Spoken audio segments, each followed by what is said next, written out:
Welcome to Teaching Truth. My name is Glenn Cartwright. When I was a small boy, I lived and went to primary school in Motherwell, home to the famous Ravenscraig Steelworks. The steelworks that once stood at Ravenscraig operated round the clock, 24 hours a day, 7 days a week, 365 days a year, without pause for decades. The iconic blue cooling towers were a bastion of central Scotland's landscape, and the steelworks pulled in generation after generation of school leavers and kept them for life. Visit Ravenscraig today, however, and it consists of green fields, a country park, and new housing. You'd hardly know there had been any industrial activity there at all. What was there for many years, now gone. And what was in Thyatira for many years was, by the 2nd century, gone. Not a steelworks, though Thyatira was home to many trades, but a church whose beacon on the spiritual landscape, just like the cooling towers of Ravenscraig, dimmed, died out, and was no more. Thyatira was the least important city, where the church was to whom Jesus wrote the longest letter of the 7 that were written as we read them in Revelation. A letter which was necessary to correct what has been described as the most corrupt of the churches. And in this letter, Jesus eyeballs the church at Thyatira and warns them of the impending reality. Let's read the letter together from Revelation chapter 2, verses 18 through to 29. To the angel of the church in Thyatira write, "These are the words of the Son of God, whose eyes are like blazing fire and whose feet are like burnished bronze. I know your deeds, your love and faith, your service and perseverance, and that you are now doing more than you did at first. Nevertheless, I have this against you. You tolerate that woman, Jezebel, who calls herself a prophetess. By her teaching, she misleads my servants into sexual immorality and the eating of food sacrificed to idols. I have given her time to repent of her immorality, but she is unwilling. So I will cast her on a bed of suffering, and I will make those who commit adultery with her suffer intensely, unless they repent of their ways. I will strike her children dead. Then all the churches will know that I am he who searches hearts and minds, and I will repay each of you according to your deeds. Now I say to the rest of you in Thyatira, to you who do not hold to her teaching and have not learned Satan's so-called deep secrets, I will not impose any other burden on you. Only hold on to what you have until I come.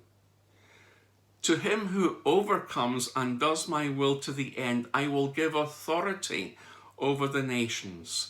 He will rule them with an iron scepter. He will dash them to pieces like pottery, just as I have received authority from my Father. I will also give him the morning star.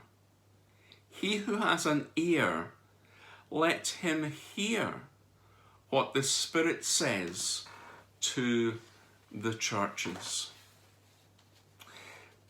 Though Thyatira was not famous as a political hub or a centre of architecture, Thyatira was the headquarters, the epicenter for many ancient trade guilds: potters, tanners, weavers, coppersmiths, robe makers, and dyers' guilds. It was also the home of a famous purple cloth company. We read that one of their salespeople, a woman by the name of Lydia, travelled to Philippi and became Paul's first convert in Europe. Read Acts chapter 16, verse 14.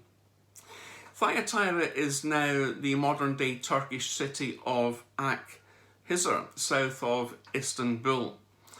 It was built on flat ground and so had no natural defences. But the name Thyatira means sacrifice or sacrificial offering. Now that's interesting, but it's also significant, as the church at Thyatira were willing to sacrifice their faith, but on the altar of compromise. And in this church, what began as a small compromise into a little false doctrine quickly resulted in truth being exchanged for error and being abandoned to that which was convenient. And it was because of that compromise, come the 2nd century, there was no church to be found in Thyatira. And therefore this historical reality now adds a prophetic seriousness to the letter and is seen in the way in which Jesus introduces himself.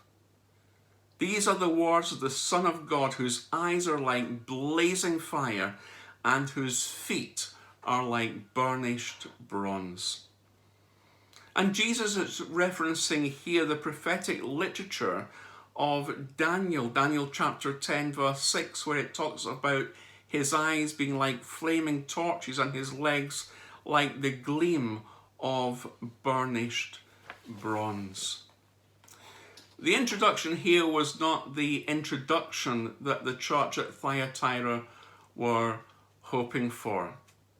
Jesus says he is the Son of God, giving his authoritative place in the Trinity. His description reflects his divinity. He refers to his eyes, which are like blazing fire, seeing all things we think are unseen. And when Jesus says that there is fire in his eyes, what he is not talking about is some kind of romantic loving stare with deep passion. No. What Jesus is talking about here is eyes that see through the pretense, eyes of judgment. And our culture doesn't particularly like the idea of someone looking at us with judgment, but the penetrating gaze of Jesus is set to heal, not to condemn. It's a fire which scorches but also searches. His feet are like burnished bronze, an image that those in the church here in Thyatira would have understood, as one of the trades in the city was bronze making. Burnished bronze, like a refining fire melting brass. He also has feet of brass or bronze.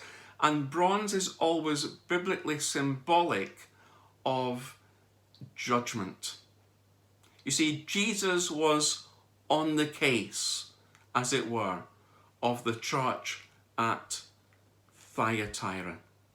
Join me tomorrow as we open this letter and read this letter that was written to this church.